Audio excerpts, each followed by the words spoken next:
Thank you, Javon, and welcome to tonight's edition of the Regional News. We start off in Jamaica, where a psychiatric evaluation has been ordered for the St. James woman who was recently charged in connection with the deaths of her two sons in a fire which destroyed their home in Paradise, Norwood on November 1. Chantal Brown, 28, who was charged with child neglect, faced the St. James Parish Court on Tuesday, the police have reported. Brown, who appeared without legal representation, was remanded in order to return to court on November 19th. Her two sons, 8-year-old Javinci Laurendale Palmer and 1-year-old Tyler McLeod, perished in the blaze. Two daughters, 6-year-old Corian Palmer and Tyler's twin sister Taylor McLeod, sustained injuries. A probe is underway into how the fire started. The police reported that shortly after 11 p.m. 2 Fridays ago, officers were patrolling in the community when they saw Miss Brown and a group of persons drinking and gallivanting along the roadway.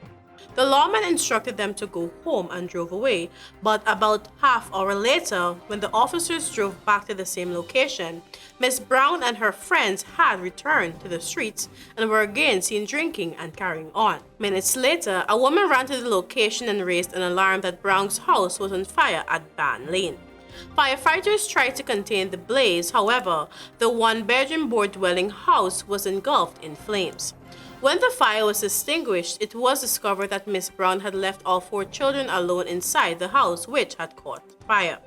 Her 6-year-old Corian barely managed to escape from the blazing house while dragging her 1-year-old sister.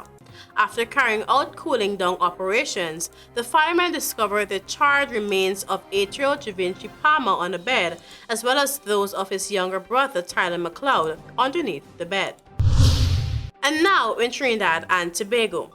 A 29-year-old Sandman was in police custody last night after he turned himself in after he kidnapped his one-legged landlord and threw him down a precipice off the North Coast Road last week.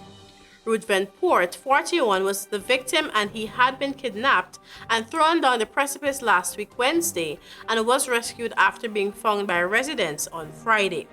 While being rescued, he explained that prior to being kidnapped, he served notice on the suspect to quit occupying his house in St. Joseph and even offered him some land in Sangre Grande, which he could use to build his own home. He said, however, that on Wednesday, November 16, the suspect and his cousin picked him up saying they were going out to Lime. He said that he does not see very well but went along. He said that he was then bound and placed in a house.